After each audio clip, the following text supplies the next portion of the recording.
gente. Boa tarde. O que eu vou fazer aqui é compartilhar com vocês uma pesquisa meio que eu faço nos intervalos da minha pesquisa oficial, né, de doutorado, uma pesquisa mais militante e tal, de quem está nesses dois espaços, tanto da militância quanto da academia.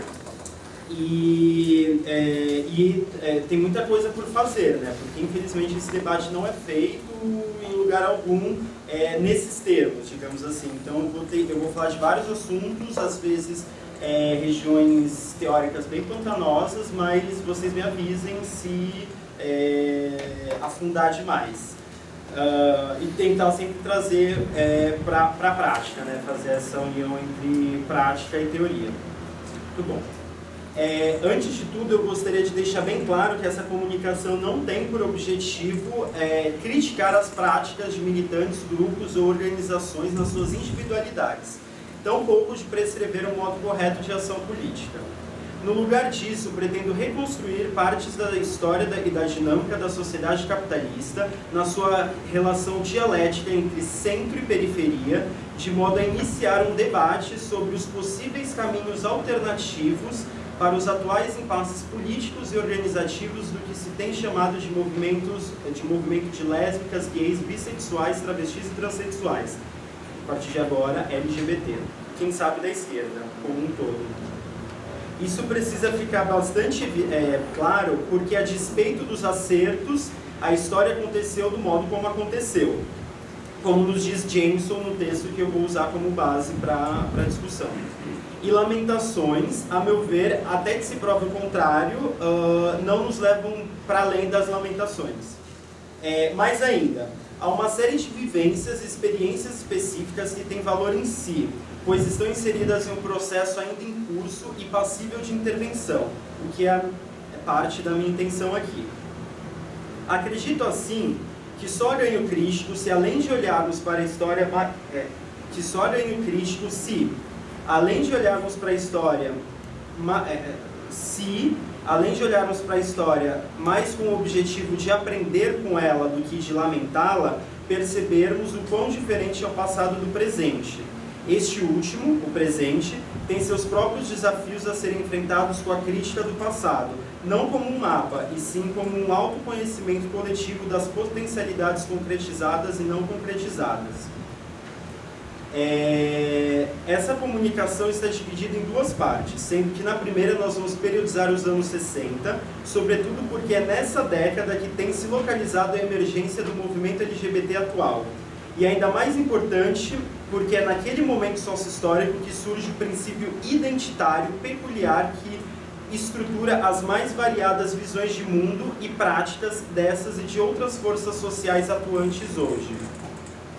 Por periodização, pegando a introdução que o Jameson faz no seu texto, não entendo uma lista de eventos que criem uma imagem totalizante e homogênea das relações históricas complexas. Na verdade, vou buscar determinar quais são os limites e pressões estruturais aos quais toda uma heterogeneidade de níveis de experiência historicamente localizadas respondem. Ou seja, uma série de coisas diferentes, mas há uma coisa em comum que essas experiências elas sofrem pressão e tem seu limite imposto.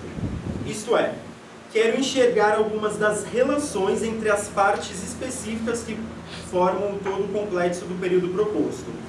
Desse modo, como se trata de uma periodização política e teórica e não meramente cronológica, vamos representar esse período entre os anos de 1958 e 1974. Essa periodização, como eu já disse, é tomada emprestada do texto Periodizando os anos 60 do crítico cultural marxista americano Frederick Jameson, publicada em 84. Tal escolha se dá primeiramente devido à profundidade crítica do estudo e porque é nos países de alto poder aquisitivo e de língua inglesa que o fenômeno LGBT primeiro surge na particularidade que estou buscando precisar, quando ele surge como identidade. Na segunda parte, vou tratar brevemente do processo de formação da homossexualidade em um quadro de esquematização, catalogação e classificação dos tipos humanos para uma melhor administração dentro dos limites da sociedade industrial da segunda metade do século XIX.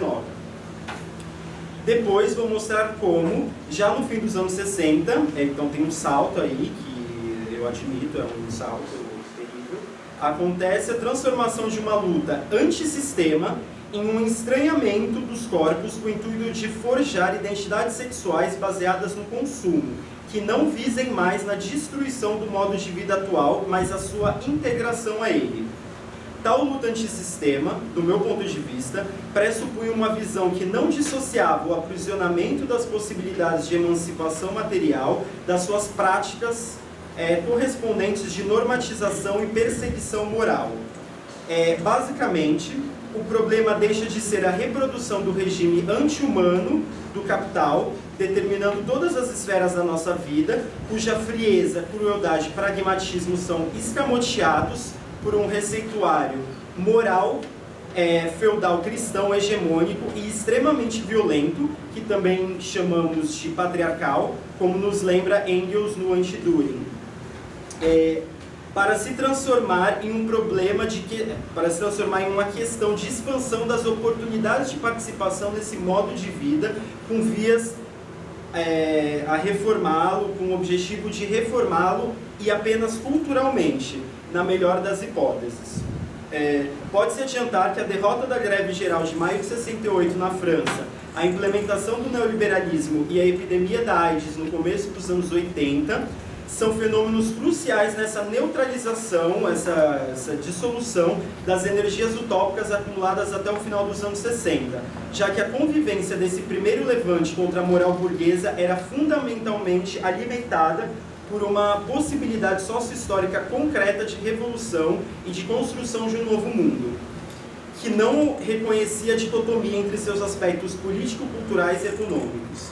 Já a AIDS, no contexto brasileiro, fez com que o movimento LGBT, principalmente no contexto brasileiro, nunca mais conseguisse existir de maneira orgânica sem uma série de ilusões e de conexões com o aparelho de Estado burguês, especialmente quando este passa a delegar muitas de suas tarefas sociais ao setor, como ONGs, organizações sociais, que acontece no final da década de 80, na redemocratização. Nessa parte nos deteremos mais na experiência americana e brasileira, principalmente devido às relações determinadas de continuidade e descontinuidade entre as duas. O exemplo mais evidente dessas relações é o empréstimo da palavra gay e queer do inglês, mas também inclui a importação, sempre do ponto de vista do país periférico, de ideias e de práticas de lutas que, ao desembarcarem aqui, ganharam, sem sombra de dúvida, um tingimento local. Primeira parte. A meu ver, o mais interessante de Periodizando os anos 60 e da obra de Jameson como um todo é ver como ele consegue capturar os movimentos históricos e as posições políticas que estruturam mesmo as mais abstratas e teóricas das formulações. Como mesmo com as abstrações ele consegue enxergar um movimento da história que estrutura essas formulações. Aliás, diga-se de passagem que isso se torna mais relevante tendo em mente que tais formulações de caráter inicialmente mais epistemológicos e que tomam corpo ao redor da década de 60 têm entre uma de suas características mais marcantes justamente a negação de um referente real para as suas próprias posições. Aqui eu estou me referindo ao pós-estruturalismo. Isto é, a rejeição de uma objetividade ligada a uma determinada subjetividade expressa no simbólico. Isso tudo quer dizer, já avançando no argumento de Jameson, que ele demonstra como a desintegração de sistemas filosóficos e unidades teóricas tem a ver com um contexto sócio-histórico específico. Ele, em outras palavras, periodiza e determina as aventuras do signo linguístico que o pós-estruturalismo prega.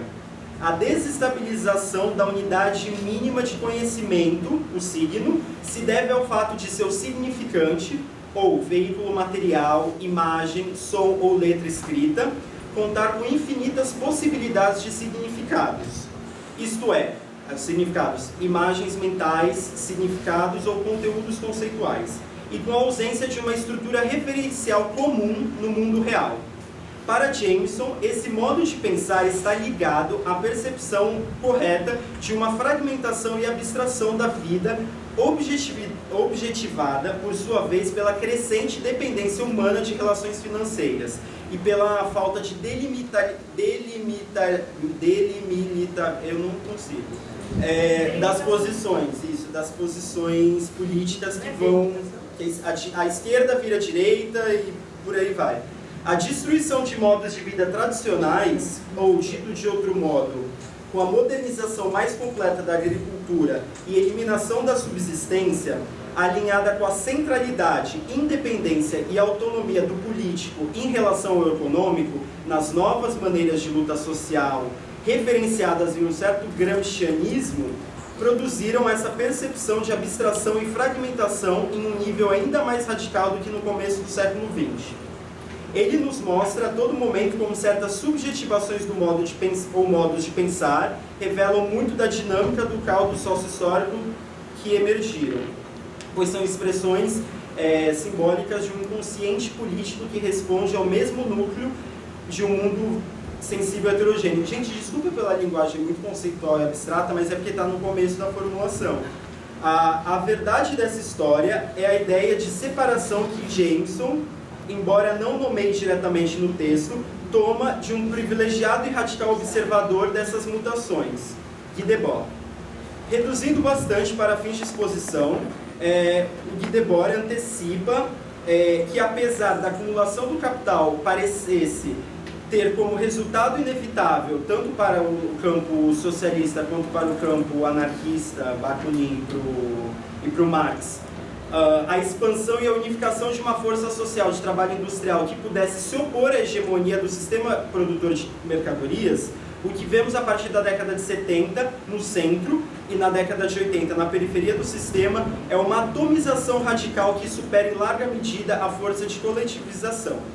Essa separação faz com que o que se tem chamado e visto como esquerda pudesse se aventurar até se transformar no seu contrário, pois estava respaldada por uma primazia da política dissociada de uma base econômica que preenchesse de significado real o significante esquerda. Jameson dá o exemplo de revolucionário ter se transformado em um adjetivo, uma identidade, e não mais uma condição objetiva para que uma esquerda pudesse ser vista como tal. A perda da delimitabilidade entre prática e teoria, referencial e referente, significado no mundo e significante na linguagem, pode ser vista como uma explicação das aventuras do signo, que é um termo bem jocoso que ele utiliza, né? Que o pós-estruturalismo descreve sem, a meu ver, explicar. E a primeira parte do ensaio, eu vou só me deter na primeira parte do ensaio. O ensaio é denso, tem muitas questões, e a primeira parte ele lança as bases, depois ele aprofunda nas outras partes.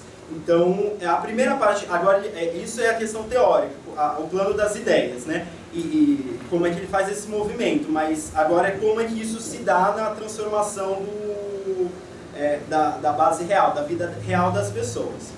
A primeira parte do ensaio se chama Começa o Terceiro Mundo, no qual o seu principal achado crítico ele recupera de uma passagem de Sartre, que atentamente percebe que com as lutas por independência das colônias africanas e inglesas, o planeta Terra passa a incluir milhões e milhões, não mais como nativos, mas como cidadãos equivalentes, no melhor estilo da igualdade liberal sem as mesmas condições. A retórica da afirmação das identidades nacionais coloca no centro mudanças de arranjos culturais e enche de compensação simbólica as misérias das ex-colônias, desconversando a situação de dependência econômica que permanecia praticamente a mesma. Ele dá um exemplo no final que a derrota dos Estados Unidos na Guerra do Vietnã faz com que os Estados Unidos eles empreendam novos tipos de colonialismo, não mais aquele brutal, mas que, nas palavras de Jameson, a destruição de um modo de colonialismo, sem o fim do capitalismo, implicou sempre na construção de um neocolonialismo, a troca do Império Britânico pelo FMI, por exemplo. Coloca-se em primeiro plano a disputa política pelo direito à fala, a representatividade, sem, contudo, explicar completamente as condições de possibilidade para que essas novas forças sociais sem identificação de classe ou em oposição à tradicional identidade de classe surjam. Na verdade, justiça seja feita, e ele faz isso, também são as mudanças no próprio movimento operário, as próprias mutações no movimento operário sindical, tanto americana, europeia, e mais tarde no Brasil ele vai ter uma social-democracia atrasada, né, que agora a gente já viu no que dá, né? Mas que, na verdade, também são as mutações na própria estrutura sindical americana, com o macartismo e a fusão entre a espécie de Fiesp, que é Congress of Industrial Organization, e a central sindical principal deles, que até hoje elas são unidas, é como se a Fiesp e a CUT fizessem uma fusão, acontece em 55. E a regressão do programa comum social-democrata francês e as mais recentes metamorfoses da União Soviética, que vieram à tona com a morte do Stalin e com a desestalinização que o Khrushchev tentou fazer, né, já no final da década de 50, passando para a década de 60, fez com que essas forças sociais não tivessem outra alternativa a não ser se organizar em outros exemplos. Por exemplo, os sindicatos, eles não respondiam mais às demandas de pessoas gays, pretas, enfim. De fato, já podemos, em linhas gerais, deixa eu ver a interação, eu já vou pular aqui, mas deixa eu só ver, porque, enfim, tem mais coisa, mas eu não vou me deter mais nisso, porque eu acho que essa breve explicação, eu acho que já dá para ter uma ideia do movimento do ensaio. Mas que tem uma parte que é muito importante, que essa primazia da política é o mais importante, ao meu ver, nessa parte. E que isso daí vai dar todas as condições da política do outro, né? Do olhar do outro. Agora é a segunda parte já. Que eu não terminei, gente. São coisas que não estão terminadas. Essa já seria a segunda parte. Giros em falso do identitarismo LGBT. Nessa parte, que admito que ainda está em construção, vamos procurar fazer uma brevíssima história das ideias que compõem muito dos pressupostos das políticas LGBT hoje. Naturalmente que a sequência cronológica é mais referencial do que documental, e que a redução estrutural das ideias, que o Schwartz propõe nas análises, muitas vezes não faz justiça, óbvio, tem que fazer a redução, né? Não faz justiça com as suas reais amplitudes teóricas. Então, qualquer pessoa que se sentir ofendida com a redução das ideias pós-estruturalistas, teorias pós-coloniais, eu admito uma redução mesmo das ideias, embora eu veja a falta de profundidade como uma característica dessas ideias. E que ele coloca isso, na verdade, também.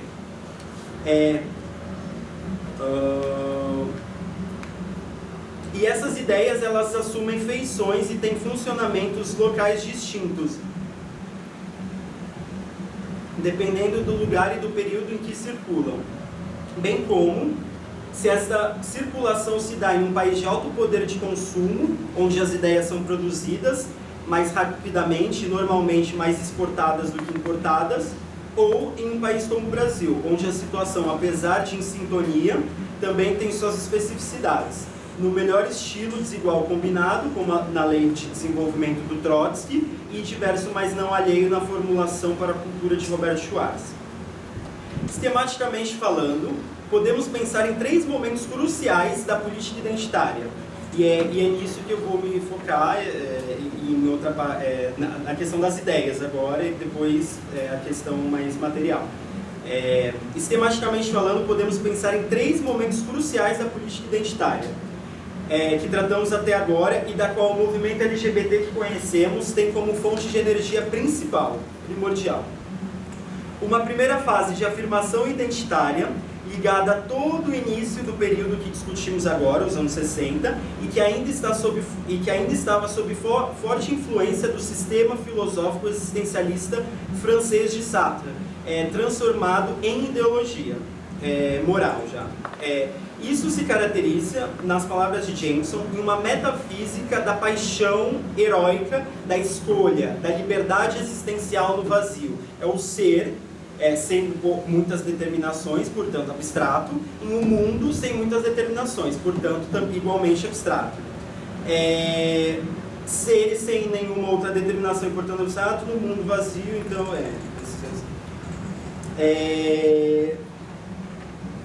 aqui tinha que prestar, enfim. Aí o outro momento, o segundo momento seria o da ênfase na diferença, já no final dos anos 60 e década de 70. Instante que deve suas bases teóricas já à teoria pós-colonial, que tem entre seus principais nomes Edward Said.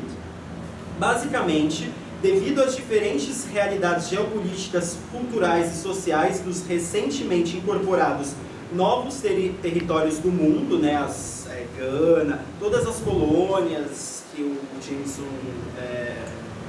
enumera, e o terceiro mundismo, que é crucial nesse caso, não vai dar para discutir, mas o terceiro mundismo ele é importantíssimo nisso. Há uma ênfase nas particularidades locais e uma recusa a categorias descartadas como eurocêntricas e universalistas como classe, por exemplo. Finalmente, aqui tem que deixar uma coisa bem clara, que independente de todo o recorte, de toda a boa vontade, a interseccionalidade, todo esse papo, essas identidades, elas se constroem e se estruturam em oposição à identidade de classe. Isso a meu ver, a gente pode depois discutir isso. Ela sempre é para você enfatizar uma coisa e tirar a ênfase do outro, da mesma forma que é o exercício do político e econômico. Finalmente, a desconstrução surge, digamos assim, em meados da década de 80, e podemos dizer que ela tem persistido em diferentes formas até hoje. A desconstrução teria como algo fundamental não apenas a estabilidade de toda e qualquer categoria de pretensão de verdade, sistemática ou representativa, menos a dela mesma, diga-se de passagem. Essas coisas irônicas, desculpa, gente, se alguém se ofender, mas eu gosto. Mas também seria uma espécie de complemento à insistência na diferença, pois também se volta contra a crítica da afirmação identitária que hegemonizou esses movimentos até o fim da década de 60. Porém, dessa vez, a abstração teórica vinha com munição pesada para, nas palavras de Jacques Derrida, um dos seus maiores expoentes, desmontar e decompor os elementos das grandes metanarrativas que se pretendiam universais, especialmente o marxismo e sua narrativa mestra, anunciada no Manifesto Comunista de 1848, a história de toda a sociedade até aqui, a história da luta de classes, patrícios, e a psicanálise em suas narrativas baseadas em mitos e tabus. É a partir dessa inspiração que a americana Judith Butler, que publicou esse livro, Problemas de Gênero, em 1990, ela desconstrói as categorias de mulher e heterossexual para propor uma política pautada na paródia das identidades para mostrá-las sempre como cheias de falhas, insuficientes e arbitrárias, o que, do ponto de vista de Butler, poderia permitir a emergência de uma política transformadora na prática política. Sempre uma ênfase na questão política. A questão aqui é justamente essa. O embate dela é contra o identitarismo existencial, principalmente contra a psicanálise. Ela tem um capítulo só para a desconstrução da psicanálise e ela tem um capítulo para a desconstrução do feminismo da Simone de Beauvoir, em que, basicamente, ela tenta desconstruir a categoria de mulher. Tanto é que o subtítulo do livro, nem precisa ler o livro, eu acho, o subtítulo já dá. Feminismo e a subversão da identidade. Problemas de gênero, feminismo e a subversão da identidade. Ela, basicamente, ela vai fazer essa briga, só que, a meu ver, o que ela faz é inverter. Ela cria em vez ela polemiza com o economicismo e com o culturalismo, e com esse identitarismo, mas ao meu ver ela simplesmente ela vira de cabeça para baixo o esquema base e superestrutura, como se, em vez as ideias determinassem a consciência social, o ser social. Ela inverte isso, ela acredita que uma reforma nas ideias, uma política pautada na transformação das ideias pode mudar as ideias, as práticas das pessoas, né? E ela toma por certo o trilho cultural que o gênero tomou. Ela diz que faz uma crítica à identidade, só que, na verdade, ela toma por certo essa crítica. Que, de fato, essas categorias que foram criadas são tão problemáticas, elas são tão reais, que elas precisam ser desconstruídas e que isso vai gerar uma prática política emancipadora. Na verdade, ela entra no jogo do que ela fala que vai subverter. Ela propõe a inversão, só que já dentro de um jogo já muito abstrato. De um ser mulher, de um ser transexual, um ser gay, com nenhuma outra determinação a não ser essa, e que a sua prática esclarecida vai mudar alguma coisa. Para terminar, agora eu vou fazer essa daqui é a questão das ideias, né? Eu vou fazer uma breve digressão material para ver de onde que vem toda essa piscina, né? Esse pântano teórico que, infelizmente, que se transformou numa agenda moral, hoje em dia, principalmente, né? Para prosseguir, precisamos fazer uma breve digressão para propor algumas hipóteses de condições de possibilidades objetivas para a estruturação da identidade gay, enquanto subjetividade determinada e periodizada. O surgimento da ideia de homossexualidade surgiu no fim do século XIX, e o primeiro uso registrado é por um médico, aí o Foucault, ele tem todo um trabalho em relação a isso, um médico húngaro, em 1869, juntamente com outros termos como sentimento sexual contrário, inversão sexual, amor uraniano e, na disputa discursiva, homossexual ficou, né? Do ponto de vista Foucaultiano, né? A disputa discursiva que determinou que o termo homossexual tenha ganho, né? Obviamente que já existiam palavras para nomear as práticas pecaminosas entre pessoas do mesmo sexo desde muito antes, mas é a percepção de que certos atos sinalizam um tipo de pessoa que emergiu apenas naquele período. Em outras palavras, o surgimento de uma série de termos para descrever a recorrência de certa possibilidade sexual do corpo humano revela um novo tipo de preocupação e de olhar para o corpo.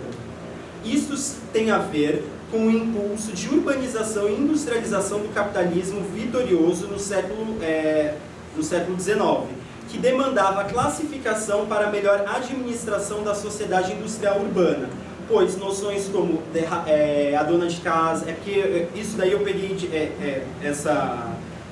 parte dessa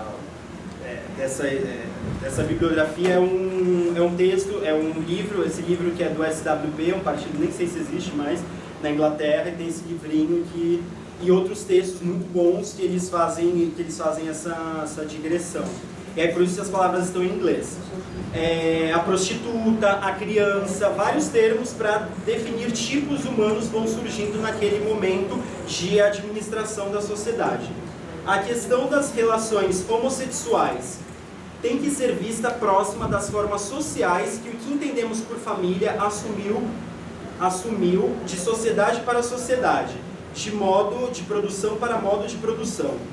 O capitalismo industrial compreendeu uma série de configurações sociais específicas que precisam ser levadas em conta, como a separação da casa do trabalho, criando a esfera da reprodução e da produção, polarizando os papéis de gênero. Uma nova ênfase, o gênero na era medieval ele não tinha essa polarização fixa, existia só um gênero, o homem.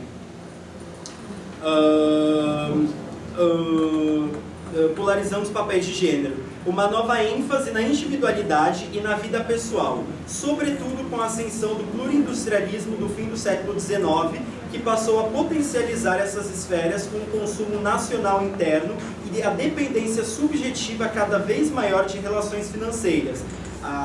E isso fica ainda mais forte com a máquina fordista, né, que eles até anunciam que para recuperar a economia global, né, tem que se apostar na subjetividade via consumo, mas já naquele momento já tem essa virada. Não temos tempo para fazer todas as mediações, isto é, a demonstração e argumentação até os anos 60, apesar de acreditar que essa brevíssima discussão já lança algumas pistas do corte que estamos querendo fazer e do caminho que essas discussões podem tomar, diferente dos que elas têm tomado até agora. Digamos, na verdade, que a evolução do trabalho livre sob o capitalismo, livre, né, com várias aspas, sob o capitalismo, a condição fundamental para a existência da identidade gay.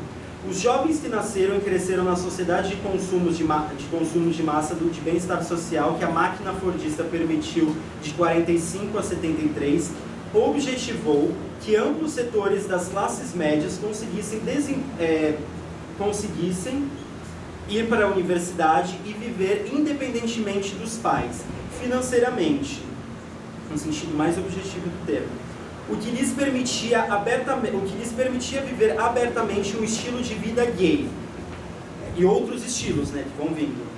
Com o desenvolvimento social das diversas identidades que surgem na década de 60, O desenvolvimento social das diversas identidades que surgem na década de 60 é intimamente ligado à prosperidade e expansão do poder aquisitivo das classes trabalhadoras e médias. Sem maiores empecilhos para viverem abertamente como homossexuais, passam a ser, sem esses maiores empecilhos, né, a família, né, essas impossibilidades econômicas, os limites da lei, a polícia, os empregadores, os proprietários dos imóveis alugados e os donos de estabelecimentos comerciais se tornam os maiores empecilhos. Um dos romances gays mais conhecidos do período é Faggots, de Viados, 1978. Esse romance já é em si um atestado da consolidação de uma cultura gay e também revela a grande virada para o esforço de integração à sociedade, principalmente na cena em que um roteirista gay está tentando convencer um financiador a fazer um filme gay, e um dos argumentos é justamente esse: nós somos milhões, nós consumimos, pink money, toda essa história. Podemos pensar Orlando, de Virginia Woolf, de 1928, que me fez perceber todo esse processo em andamento, né, na verdade, como um momento modernista desse processo, pois nele não há a formação de uma identidade e nem estabilização, mas a completa subversão e erupção de um mundo novo, de novas categorias e arranjos, um momento de revolução e de extremos. Jameson chama atenção para o produto moderno, que se interessa na ruptura e no que emerge dela, o modernista, na ruptura e no que emerge dela, enquanto a consciência pós-moderna está mais preocupada na ruptura em si. Se o modernista é oposicionista e choca a classe média com o gay, como esse romance Orlando faz e outros, o pós-modernista apenas choca, mas não se opõe, porque o próprio choque é um tipo de produto cultural a ser consumido na sociedade de consumo e comunicação de massa. No pós-modernismo, o choque abastece o mercado cultural. Enfim, o meu tempo já acabou, gente. Aí depois, na volta, eu falo mais uma coisa.